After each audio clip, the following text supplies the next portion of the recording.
Salut à tous, je m'appelle Claire et j'ai 16 ans. Récemment, ma mère m'a montré ce qu'est la tromperie. Mais commençons par le commencement. La relation entre mes parents a toujours été un exemple pour moi. Mais un jour, je suis rentrée à la maison alors que je n'étais pas censée le faire. Mon père était en voyage d'affaires et je devais passer la nuit chez une amie.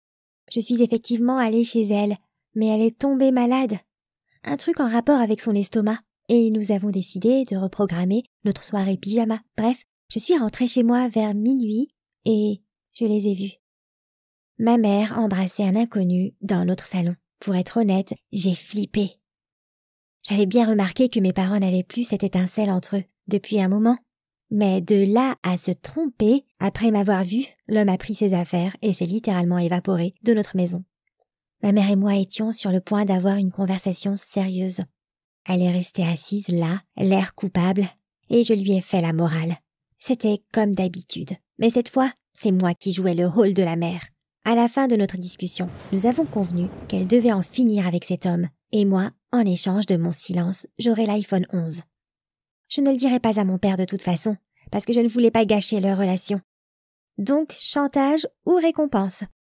Appelez ça comme vous voulez, ma mère m'a acheté un iPhone, soi-disant pour mes bonnes notes, afin que mon père ne se doute de rien. Une semaine avait passé, et il semblait qu'il était déjà temps de tout oublier, mais cette situation avec ma mère avait ouvert la voie à mes propres démons. Le truc, c'est qu'à cette époque, je sortais avec un garçon super qui s'appelait Sam. Notre relation était solide depuis un certain temps et nous n'avions aucun problème. C'était un musicien de rue. Nous aimions passer du temps ensemble et j'avais même rencontré ses parents. Mais juste avant de surprendre ma mère, j'avais rencontré un autre garçon sur Instagram. Il s'appelait Chris et il était hyper sexy. Il ressemblait un peu à Jughead de la série Riverdale. En plus, il était plus âgé que moi, ce qui le rendait encore plus attirant. Mais je sortais déjà avec Sam. Alors pendant un moment, je me suis interdit de parler à Chris. Mais grâce ou à cause de ma mère, j'avais appris qu'on pouvait éviter les problèmes avec son partenaire en cachant simplement la vérité. Alors on a commencé à se fréquenter. Chris savait que j'avais un petit ami, mais ça ne le dérangeait pas, si bien que j'ai commencé à sortir avec 2 garçons en même temps. Mais c'est difficile de sortir avec 2 mecs en même temps. Il faut toujours se rappeler quand et sur quoi on a menti. Au bout d'une semaine ou peut-être un peu plus, j'en ai eu assez de garder constamment une telle quantité de données en tête. Et j'ai rompu avec Sam. Bien sûr, je ne lui ai pas parlé de Chris. Je ne suis pas cruelle, mais je pense qu'il se doutait peut-être déjà de quelque chose. La rupture a été très triste. Sam a même pleuré et m'a demandé de lui donner une seconde chance. Mais malheureusement, j'avais déjà pris ma décision. À ce moment-là, j'ai voulu me concentrer sur mon nouveau petit ami, Chris. Évidemment, nous avons commencé à passer plus de temps ensemble. Parfois, il me faisait faire un tour à moto. J'adorais faire de la moto avec lui. Et puis un jour, nous avons fait un tour en ville, sans destination particulière, et j'ai vu une silhouette familière dans la vitrine d'un restaurant.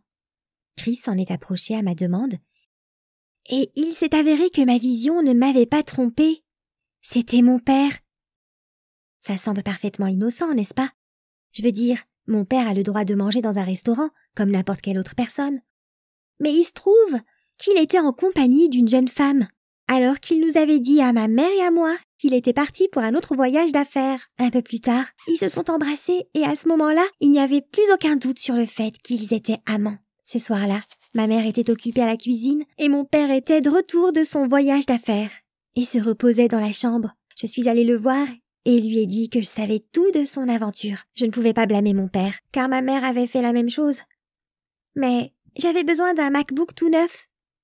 Tout s'est passé exactement de la même façon qu'avec ma mère. Nous nous sommes mis d'accord pour qu'il rompe avec cette femme et qu'il m'offre un cadeau pour mon silence. Et c'est ce qui s'est passé.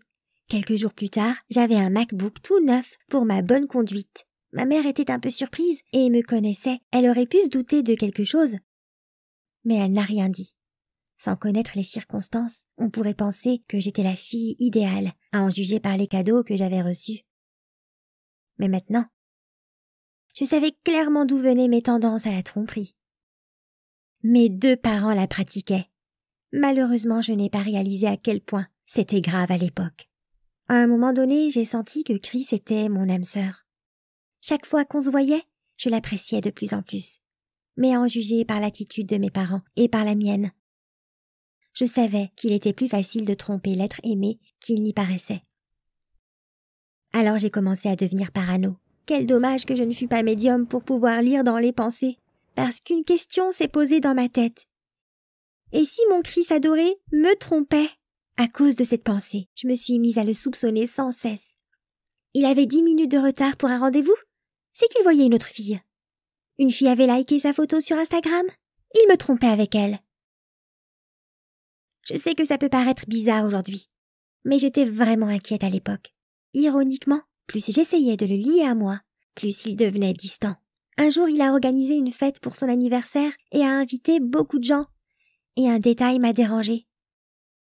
Il a juste dit bonjour à tous ses invités, sauf à une fille, qu'il a embrassée sur la joue. Rien d'inhabituel, mais pourquoi juste elle? Je l'ai observée de près et j'ai remarqué qu'elle flirtait avec Chris pendant toute la soirée. Je savais que Chris n'appréciait pas ma jalousie. Alors j'ai fait semblant d'aller aux toilettes pour observer discrètement comment les choses se passaient. Et là, j'ai vu quelque chose de terrible. Ils ont commencé à se faire un câlin dès que je suis partie. Je n'ai pas pu me retenir. J'ai pris une grande assiette de sauce sur la table, je suis allée vers eux et je les ai arrosés de la tête aux pieds. Après quelques secondes, Chris a commencé à me crier dessus, mais une surprise m'attendait dans tout ça. Cette fille était la sœur de Chris. Il avait juste oublié de me la présenter. Je me suis sentie très stupide sur le moment. J'ai voulu m'excuser pour le malentendu. Mais il m'a arrêtée. Il était lassé de mes jalousies constantes et il voulait en finir avec moi. J'ai eu les larmes aux yeux à ce moment précis. Je l'ai supplié de ne pas précipiter les choses, mais il n'a pas voulu m'écouter. J'ai alors réalisé ce que Sam avait dû ressentir quand je l'avais quitté. Et je peux dire que ce n'était pas un sentiment agréable. J'ai couru à la maison et j'ai pleuré pendant 2 bonnes heures. Mais ensuite, quand je me suis un peu calmée, j'ai eu l'espoir de pouvoir encore tout arranger. Je me suis vite remise sur pied. Je me suis faite aussi belle que possible. Et je suis allée revoir Chris. J'aurais aimé ne pas avoir fait ça. Quand je suis arrivée devant lui, j'ai vu quelque chose de très étrange à la fenêtre. Chris a embrassé sa soi-disant sœur, mais pas sur la joue cette fois. J'ai frappé à la fenêtre et il est sorti. Mais il n'a plus nié. Il a admis que ce n'était pas sa sœur. Mais il a dit que je ne pouvais pas le faire culpabiliser parce que j'avais fait la même chose. Et il avait raison. Je suis de nouveau rentrée chez moi, mais cette fois, je n'ai pas pleuré. Je n'avais qu'un poids sur la poitrine. À ce moment, j'ai réalisé une chose très importante. Tromper quelqu'un est une véritable trahison. Quand on commet une tromperie, on ne pense pas aux sentiments de l'autre. On ne pense qu'à soi-même. Mais lorsqu'on se retrouve trompé, alors on peut apprécier la valeur de la fidélité au prix d'une douleur incroyablement forte. C'est ce qui m'est arrivé. Désolée. Je commence à sonner comme une encyclopédie de la morale. Pour faire court, je me suis rendu compte que pendant tout ce temps, j'avais la mauvaise attitude vis-à-vis de la tromperie. J'avais honte d'avoir accepté de garder les mauvais secrets de mes parents. Et j'avais également honte pour mes parents. Quoi qu'il en soit, je me suis dit que si je leur disais tout, je pourrais en quelque sorte les innocenter aux yeux de l'autre. La vérité, même amère, vaut mieux qu'un doux mensonge. Mais quand ils l'ont découverte, ils ont commencé à se crier dessus. J'ai pensé que ça finirait bien, parce qu'ils étaient tous les deux coupables. Mais il y a eu comme une éruption volcanique. Et ce n'était pas seulement des cris. Ma mère a lancé sur mon père sa batte de baseball préférée. Dieu merci, elle ne l'a pas touché, mais elle a laissé une énorme marque sur le sol. Après ça, mon père a commencé à lui jeter des trucs à son tour. J'ai évidemment essayé de les calmer, mais malheureusement, je n'ai pas réussi. À un moment donné, il est devenu vraiment dangereux de rester dans cette maison.